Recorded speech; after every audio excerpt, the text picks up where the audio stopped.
साहेब जर सत्यता सांगायला गेली तर पहिल्या दिवसापासूनचा एव्हिडन्स जो घटनाक्रम आहे तो आपल्याला सांगायला लागेल. एक घटनेच्या 2 दिवस अगोदरच्या रात्री एका रात्रीमध्ये लागाचा घाट जो आपल्या इथून 5-6 किलोमीटर आहे त्या लागाच्या घाटामध्ये आपली एक गाडी येत होती मालवाहू आणि तिचा ड्रायव्हर तो अपंग आहे, पायाने थोडासा एक अपंग आहे, तो सुतार समाजाचा आहे, त्याची मिसेस भिल्ल समाजाची आहे आणि त्या ठिकाणी ते 10 ते 15 जणांचं टोळकं त्या मोठ्या गाडीला यांनी कटका काय मारला असं त्यांची बाचाबाच झाली आणि ड्रायव्हरनी त्यांना सांगितलं इथं त्याच्या म्हणण्यानुसार का यांनी मला कट मारला. मी त्यांना बोललो का आपली मोठी गाडी धक्का लागला तर एखाद्या जीवाचं बरं व्हायचं. त्यानंतर सदर घटनेच्या हे करताना गाडीमध्ये गॅस वगैरे येत असतात आणि तिथं थोडासा वेगळाच प्रकार घडायला लागला. तो ड्रायव्हर गाडी घाईघाईने पळून ती गाडी घेऊन ब्राह्मणवाड्या चौकात इथं आला. तो या गावातीलच असल्यामुळे इथं तो जरा थोडासा निर्भीड झाला आणि इथं त्यांची बाचाबाच झाली. काय प्रकार झाला म्हणजे तो ड्रायव्हरच उत्तर सांगू शकतो. प्रकार काय आहे, थांबवायचा का प्रयत्न केला, कट मारण्याचा का प्रयत्न केला हे त्यांनाच माहिती. बाकीची घटना घडली नाही म्हणून आपण बिनबुडाचं काही आरोप करणे किंवा हे बोलणं आपल्याला उचित नाही, कारण मी एक जबाबदार व्यक्ती ह्या गावातील आहे. आणि त्यानंतर इथं चौकात आल्यानंतर त्यांनी त्याला गाठवल्यानंतर त्या ड्रायव्हरला मारहाण त्यांच्याकडून झाली आणि काहीतरी त्यांच्या बाचाबाची, तोही गावातील असल्यामुळे काहीतरी बाचाबाची इथं या ठिकाणी झाली असेल. तसे काही ग्रामस्थ इथं होते, त्या ग्रामस्थांकडून देखील या घटनेची माहिती रात्रीची मिळत. त्यावेळेस मी तर काय प्रत्यक्षात इथं नव्हतो. आणि दुसऱ्या दिवशी सकाळी ज्यावेळेस 9-9:30च्या दरम्यान हे 5-25 जणांचं टोळकं, हे कोण आहेत काय आहेत हे मला कुठल्याही प्रकारची माहिती नाही किंवा ते कोणत्या जाती धर्माचे आहे हे सुद्धा माहीत होण्याचं मला तरी काही कारण नाही. तिथं आतमध्ये त्यांची शिवीगाळ ड्रायव्हरला चालू होती. त्या ड्रायव्हरला तो गाडी भरण्यासाठी निघाला असताना त्यानंतर मी गावचा एक प्रमुख व्यक्ती म्हणून त्यावेळेस काही जणांनी मला सांगितलं का आतमध्ये गोडाऊनच्या तिकडं आतमध्ये भांडणं चालू आहेत आणि ड्रायव्हरला त्यातील शिवीगाळ चालू आहे. मी त्या ठिकाणी गेलो. त्या ठिकाणी गेल्यानंतर मी समजूतदारपणाची भूमिका घेतली व ड्रायव्हरलाच बोललो रोज रस्त्याने जायचं असतं, असे वादविवाद चांगले नाही असं बोलत असताना त्या मुलांना देखील समजून सांगण्याचा प्रयत्न केला की तुम्ही बाळांनो इथून या ठिकाणावरून निघून जा, झालेली गोष्ट झाली असेल, आता झालेलं गेलेलं सोडून द्या आणि तुम्ही या ठिकाणावरून जा. परंतु ते उर्मटपणाने सर्व लहान काही 16, 17, 18, 20, 22 म्हणजे बऱ्याच वयोगटातली ती मुलं होती 20-22 वर्षाची, आरेरावीनी शिवीगाळ देऊन त्यांचं ड्रायव्हरला खाली उतर, तुला मारतो, झोडतो, गाडी फोडतो अशा पद्धतीची वक्तव्य चालू होती. त्यानंतर मला एक जणांनी माहिती दिली की रात्रीच असा प्रकार या ठिकाणी चौकामध्ये झालेला आहे. त्या ड्रायव्हरला देखील यांनी खूप बेदम मारहाण केलेली आहे. त्यानंतर मग मी त्यांना सांगितलं की जरी तुमचं कुठं काही झालं असेल तर तुम्ही त्याला मारलेलं आहे, काय झालं असेल गोष्ट सोडून द्या आणि तुम्ही इथून निघून जा. त्यानंतर ते काय ऐकानी म्हणून थोडंसं मी इथला प्रमुख असल्यामुळं कोणतीही कायदा व सुव्यवस्था बिघडू नये किंवा काही दुष्कृत्य या ठिकाणी घडू नये म्हणून मी त्यांना इथून काढून देण्यासाठी थोडासा दाटीने म्हणजे तुम्ही इथून निघून जा, तुम्ही घोळक्याने येऊन मारामारी करता का अशा वगैरेची वक्तव्य मी काही केलेली आहे. आणि तसं त्याबाबत जर आम्ही खोटं बोलत असेल तर तिथं डॉक्टर वाळू ज्यांचा दवाखाना आहे त्या CCTV मधले फुटेज देखील आमच्याकडे देखील उपलब्ध आहे, त्यांच्याकडून देखील तुम्हाला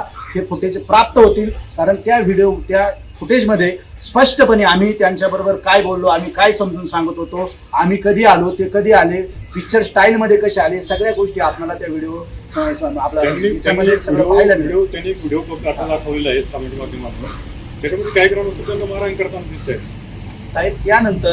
त्यानंतर मी तेच सांगतो, त्यानंतर त्यांनी जे सांगितलं की ते इथून निघाल्यानंतर मी काढून दिल्यानंतर पुढं एका टपरीच्या पुढे जाऊन उभे राहिले. ते आमची गावातून जाण्याची वाट पाहत होते आणि त्यांना पुन्हा मुलाबरोबर मारामारी करायची होती. कारण काही इथं गावातील स्थानिकांनी मला ही सुद्धा माहिती दिली की रात्रीचं ते त्यांचं घर सुद्धा शोधत होते, त्यांना ते घर सापडलं नाही म्हणून दुसऱ्या दिवशी ते इथं आलेले होते. आणि म्हणून ही माहिती कळाल्यानंतर आम्ही 2-3 जण सदस्य होते माझ्याबरोबर, शिवाजी आरोटे, रवी हांडे, अजून काही ग्रामस्थ, आम्ही तिथं जाऊन त्यांना काढून देण्याचा प्रयत्न केला असता नंतर मीच सांगितलं की तुम्हाला जायचं नसेल तर मी चावीला हात लावला, तुमची गाडी थांबवतो इथं आणि तुम्हाला पोलीस स्टेशनला ही सदर माहिती देतो.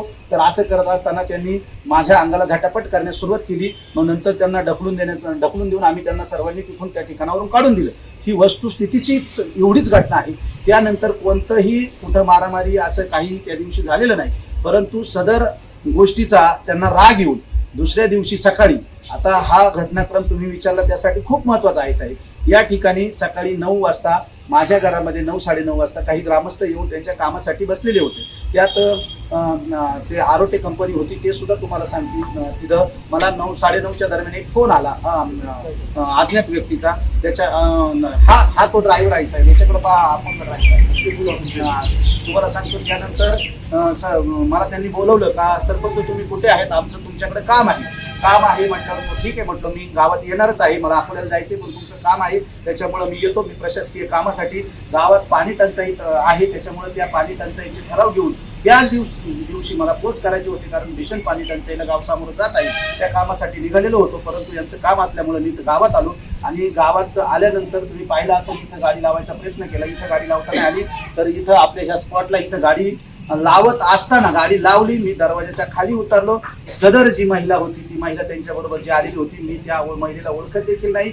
त्यांनी आल्यानंतर डायरेक्ट माझी गच्ची धरून मारहाण करण्यास सुरुवात केली आणि शिव्या देऊन ती महिला ओरडू लागली. 5-6 जण तिच्या बरोबरचे ते बोलवले गेले. त्यांनी माझ्यावर अंगावर उड्या मारण्याचा, लाथा मारण्याचा प्रयत्न केला. आणि साहेब, ही गोष्ट मी खोटं बोलत नाही, ही सदर गोष्टीचा देखील या ठिकाणी सीसीटीव्ही फुटेज अगदी डिपार्टमेंट पोलिसांना देखील प्राप्त झालेला आहे. तो सीसीटीव्ही फुटेज मी सुद्धा आपल्याला सगळ्यांना देतो, कारण प्रसार माध्यमांसमोर जो सीसीटीव्ही फुटेज आलेला आहे तो अर्धवट क्रॉप केलेला आहे, त्याची सुरुवात दाखवलेली गेलेली नाहीये. आणि त्यानंतर ती मारहाण केल्यानंतर मी ह्या गावचा आद्य नागरिक आहे. कोणत्याही गावात जाऊन कोणत्याही आद्य नागरिकाला, तो गरीब असो श्रीमंत करत असेल तर त्या ग्रामस्थांनी काय करावा, हा एक मोठा साईट आपल्या माध्यमातूनच मी तुम्हाला प्रश्न विचारतो की काय त्यांची रिॲक्शन काय असली पाहिजे. त्या ग्रामस्थांनी लेडीज असल्यामुळे सोडवण्याचा प्रयत्न केला. ती लेडीज 4-4, 5-5, 6-6 माणसांना या ठिकाणी आवरत नव्हते. जी अक्का या ठिकाणी या केळीच्या दुकानावरच आलेली असताना तिच्या शेजारी घटना घडली. तिने ते पाहिल्यानंतर त्या लेडीजला हात घालण्याचा प्रयत्न केला. माझ्याकडून सोडा, ते सुद्धा खरं सांगतील, कारण ही घटना इतकी दुर्दैवी होती की एका गावात जाऊन, आता ते माझ्या गावचे देखील नाही, ते पिंपळ दरीचे आहे, दुसऱ्या वस्तीचे आहे. मी त्यांच्या घरी जाऊन मारहाण केली नाही, मी त्याला काही मला माहिती नाही आणि घटनाही व्यतिरिक्त दुसरी कोणती घडलेली नाही. आणि सदर घटना पाहिला असताना ग्रामस्थ जमा झाले, सोडवण्याचा प्रयत्न केला. आणि त्यानंतर पोलीस पाटील देखील 1 ते 2 मिनिटात या ठिकाणी शिवाजी हांडे आले. त्यांनी कोणतीही दुर्घटना घडू नाही म्हणून, ती महिला आवरत नव्हती म्हणून, त्या सर्वांना जास्त प्रकरण वाढू नये म्हणून इथून या सीसीटीव्ही फुटेजमध्ये देखील त्यांना ढकलत आम्ही स्वतः काही दुष्कृत्य होण्यामुळे ढकलत त्यांना ग्रामपंचायतमध्ये, त्यांनी इथं दुसरं कोणतं थांबवायला ऑफिस नाही म्हणून पाटलांनी तिथं पाचारण केलं. आम्ही त्या ठिकाणी घेऊन गेलो. उलट घेऊन जाऊन कायदा व सुव्यवस्थेचा प्रश्न वाढणार नाही याचंच भान आम्ही ठेवून पोलिसांना पाचारण केलं. आम्ही जर दुष्कृत्य करणार होतो तर आम्ही पोलिसांना पाचारण केलंच नसतं. आम्ही पोलिसांना सदर गोष्टीची माहिती दिली. ग्रामपंचायत कार्यालयामध्ये वरती नेलं आणि दरवाजाची कडी लावून आतमध्ये साहेब, दरवाजाची कडी लावून मारण्याचा प्रश्नच येत नाही. ते ग्रामपंचायतचं ऑफिस आहे. उलट ऑफिसमध्ये गर्दी झाल्यानंतर त्यांना आतल्या केबिन मध्ये बसवण्यात आलं. तसे ते पोलिस देखील तुम्हाला सांगतील का आल्यानंतर त्यांना बसवलं कुठं होतं. आल्यानंतर पोलिसांनी त्यांना ताब्यात घेतल्यानंतर आम्ही त्या ठिकाणी गेलो. काळ सोकावू नये, ह्या गोष्टीचं पुनरावृत्ती होऊ नये आणि एखादी महिला एखाद्या जर व्यक्तीच्या पुरुषावर हात घालत असेल तर आम्ही दुसऱ्या येणाऱ्या काळात येणाऱ्या घटनांना घाबरलो आणि म्हणून ज्या सदर घटना आहे ते गुन्हे आम्ही साहेबांना सांगितले आणि तसे गुन्हे त्यांच्यावर दाखल केले. या व्यतिरिक्त कुठलाही आमच्याकडून चूक झालेली नाही. जातीवाचक उल्लेख केला तुम्ही, आम्ही जातीवाचक उल्लेख करण्याचा प्रश्नच येत नाही साहेब. ते कोण आहेत, काय आहेत हेच मला, जर तुम्ही व्हिडिओ पहा, जर आल्यानंतर 1 सेकंदात गाडीत खाली उतरायच्या अगोदर त्यांनी मला धरले, ते कोण आहे हेच मला कळलं नाही. आणि जातीवाचक उल्लेख करण्याचा प्रश्नच नाही साहेब. अहो साहेब, मी जातीवाचक असतो तर ह्या ब्राह्मणवाडा गावामध्ये, ही TSPचं गाव आहे, TSPच्या गावामध्ये 50% अधिक आरक्षण हे TSP मध्ये आहे आणि मी त्या सगळ्यांना सामावून घेऊन मी उपसरपंच ह्या पदावर काम करतोय. आणि विशेष म्हणजे मी व्यवसाय करतोय. त्या व्यवसायामध्ये माझ्याकडे सर्व समाजाची, नवे तर 12 बलुतेदार, मी काही कोणत्या समाजाचं नाव घेणार नाही, झालेल्या घटनेच्या सगळे समाज, मग त्या सगळ्या समाजाची माणसं आजही माझ्याकडे ते कामाला आहेत. मग ते सर्व समाजाचे आहेत, आजही ते माझ्याकडे काम करतात. आणि जातीवाचक असतो तर मी एका ताटात कोणाच्या जेवलो नसतो. ही वस्तुस्थिती तुम्हाला गाव देखील सांगेल, कारण ह्या वस्तुस्थितीत चेंज नाहीये. झालेली घटना एवढीच आहे, बाकीची कोणतीही घटना झालेली नाही. आणि ह्या घटनेची पुनरावृत्ती आज जी आपण आंदोलनात पाहता ही 15 दिवसांनी झालेली आहे साहेब. म्हणजे तुम्ही तिथं म्हणजे होतात जेव्हा घटना घडली, नेमकी काय घटना झाली तिथे? मी अचानक माझ्या कामाच्या निमित्ताने मी खाली आले. खाली आल्याच्या नंतर इथे 4-5 मीटर उभी होती. ही महिला जशी आली ना तिच्याबरोबर ते 5 मुलं होती आणि जशी ती आली ना तशी तिच्या हातात बोट होता ती हल्ला करीत होती सरपंच. आता सरपंच हल्ला होतोय म्हटल्याच्या नंतर एक बाई तिला सरपंचाला मारते, बाहेर गावची बाई, गावची पण नाही, ती येऊन हल्ला करते. ठीक होतं, तिचं काय म्हणणं असेल तिने त्यानं असं मग त्याच्यामध्ये न्याय घ्यायचा. त्याच्यासाठी तिला आम्ही ग्रामपंचायतीत नेलं आणि तिची काय समस्या या सोडवण्यासाठी ग्रामपंचायत हे स्वतंत्र न्यायालय असतं. इथं हे कृती मारामारीची नसते, ही जागा स्वतंत्र न्यायालयाची आणि तो न्याय करण्यासाठी आम्ही तिला वरती केली. इथं ज्यावेळेस ती हल्ला करीत होती तिला सोडवण्याचा प्रयत्न केला. बाई आवरा ना आम्हाला. शेवटी ते 5-6 पोरांसाठी, शेवटी गावची लोक काय माझ्या पाहणार, त्या 5-6 पोरांसाठी धावले. गावातल्या लोकांनी काय तिला हल्ला करण्याचा प्रयत्न करून दिला नाही. एक महिला होती, महिलाचं रक्षण करणं हे माझंही कर्तव्य आहे आणि मी एक महिला सामाजिक कार्यकर्ता असताना मी तिचं रक्षण करायला गेले. याला सोडवण्याचा प्रयत्न केला, तिला सोडवण्याचा प्रयत्न केला. त्याच्या उपर ती बाई काय आम्हाला आवरा ना काय घेऊन आली होती हल्ला करायला? बोट होता तिच्या हातात. बरं. हा म्हणजे गाडीतून उतरत असताना हल्ला करायला? हो, आणि तशीच डायरेक्ट हल्ला करायला लागली. आणि मी उलट त्या याच्यामध्ये त्या लोकांमध्ये मी खाली पडले. उलट मलाच लोकांनी विचारले याच्यावरती घ्या म्हटलं, वरती काय असं तिच्या समस्या मांडू. तिथं गेल्याच्या नंतर ती पोरं परत मारामारी करायला लागली गावच्या लोकांबरोबर. आणि मारामारी करीत असताना तिला समजायचा प्रयत्न मी केले. मला ती उलटा पाडली, 2-3 शब्द बोलली. म्हटलं बाई असं काही करू नको, उलट तुझा मार वाचावा, तुझं संरक्षण व्हावा. एक मी महिला असताना तुझ्यासाठी मी धावून आली, तू असं करते ही तुझी गलती आहे. म्हटलं काय असं ते तू समोर मान, काय असं ते आपण हे स्वतंत्र न्यायालय आपलं जसं कोर्ट आहे तसं ग्रामपंचायत न्यायालय. ती बाई कसली ऐकाना, ती पोरं ऐकाना, ती पोरं हल्ला करायला लागली ह्या मुलांना आमच्या गावच्या. मग आता पोरं शेवटी पब्लिक आवरणार नाही, मग पब्लिकच शेवटी त्यांच्यावरती धावलं. तरी तिचं रक्षण व्हावं. पाटलाला मी सूचना केली काय वेळ ते काय रिस्क करा, पण तिला मारू नका, मुलांना मारू नका. मुलं काही लांबचे नव्हते, वांगरीमध्येच मुलं होती. येण्या जाण्यात ते पाहण्याचं पण होते, आमच्या लक्षात पण होते. पण त्याच्यामुळे म्हटलं हल्ला करू नका, आपली पोरं आहेत. आणि जातीय श्रेय देण्याचा हा विषय नाही. भारत माझा देश आहे, सारे भारतीय माझे बांधव आहे. एक दुटीने आम्ही गावात वागतोय सगळे. इथं जातीचा विषयच काय आहे? हा काही खोटा आरोप करीत असला ही आम्ही सहन करू शकणार नाही. साई दृष्टी नेत्रसेवा चष्माघर अकोले शहरातील सर्व अत्याधुनिक सुविधा उपलब्ध असलेले एकमेव अद्ययावत शोरूम म्हणजेच साई दृष्टी नेत्रसेवा चष्माघर.